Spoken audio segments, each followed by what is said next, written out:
Billie Joe Padden, we're here at Kerry and Cork in South Armagh, the club that you play for now. But let's talk about All-Ireland quarter-finals. Let's talk about Mayo, your home county. They're up first on Saturday against Down. How do you think that one will go? I think Mayo will win. Well, I think it'll be a very close game. I don't think there'll be much in it. I haven't seen what the bookies have priced it at, but I'm sure it'll be close enough between both teams. But I think Mayo should start as slight favourites, and I think they will be. I think that they've been probably the more convincing side this year, even though they haven't played too much opposition only in Sligo and Leitrim.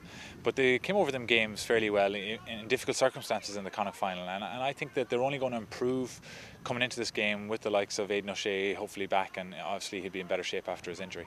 And what about the likes of Conor Mortimer isn't there anymore? What's your take on that, on the new philosophy, if you like, that James Horan has brought to it? They're supposed to be bigger, stronger, tougher, no nonsense, this new Mayo. Well, I think they are. If you look at the last 18 months, Mayo they've had a different approach. They've been much more aggressive. They've been much more sound defensively, and if that means bringing fellas back from the half forward line, they've done that. I think that the Conor Mortimer situation is unfortunate because I know Conor very well. I know how much effort he puts into Gaelic football, and I know what it means to him to play for Mayo. The thing is, I suppose as being a Mayo fan now at this stage, I would have hoped that he could still be on board, and that even if he wasn't starting, that I definitely think he would make an impact coming off the bench, as he could have made an impact against Sligo coming off the bench. But I can understand then how he can get frustrated when he feels he should be playing and is not getting picked. I've been in that boat myself, and it is a very frustrating position to be in. Dublin Laois is the next game after that. Dublin, of course, they're red hot favourites, but do you think they're as good and as hungry as they were last year? I don't think it's hard to be as hungry the second year round, but sometimes I think that you can be a bit more comfortable in what you're trying to do, and I think that Dublin's game plan is very specifically set out for Croke Park, and that their defenders don't really attack very much, and they try and get the ball into the wide open spaces in the forward line and capitalise on that. And I think if you look at the form of Bernard Brogan, he's coming into a bit of form. All right, the injury to Alan Brogan will be a factor, and they will need to get him back. Maybe not to get over the hurdle at Laois, but maybe the rounds after that. And then you look at a fella like McMinimum and the impact he has made coming off the bench and the form he is in. So I think that hunger mightn't be as great, but I still think they're right to be favourites at this stage. And what about Sunday then? Cork against Kildare. Cork very much untested. Kildare certainly have been tested. So who's better prepared for this? Well, I think that when you have the games played, you're always better prepared, and I think it's probably Kildare's best chance to beat Cork, or anybody's best chance to beat Cork when they're coming in so cold.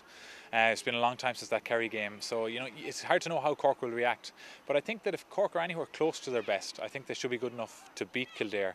But that is the big question. You just don't know. I'd say the Cork players themselves or the Cork management are probably a bit worried about that themselves, and it really will take the first 10-15 minutes of the game for people to realise what Cork has turned up in terms of how ready for battle they are.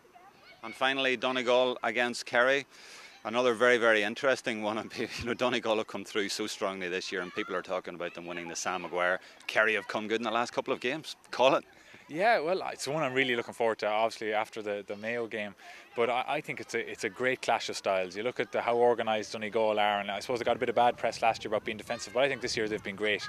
They just look like a team that is so organised. Each player knows exactly what the other fella is doing.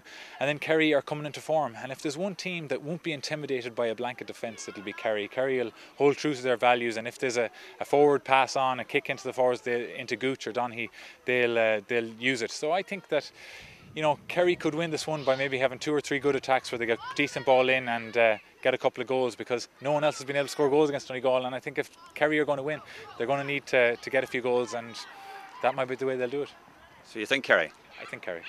Okay, and finally I have to ask you about your own future in Armagh. You're very popular here around your own club, obviously, and Kerry Cruppen, but what about the county scene and of course the appointment of Paul Grimley as the new manager?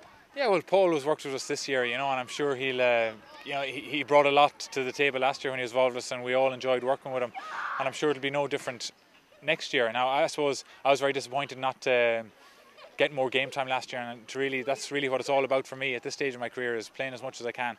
So I'll see what happens I suppose more come the springtime, and I won't make any decisions between now and then anyway.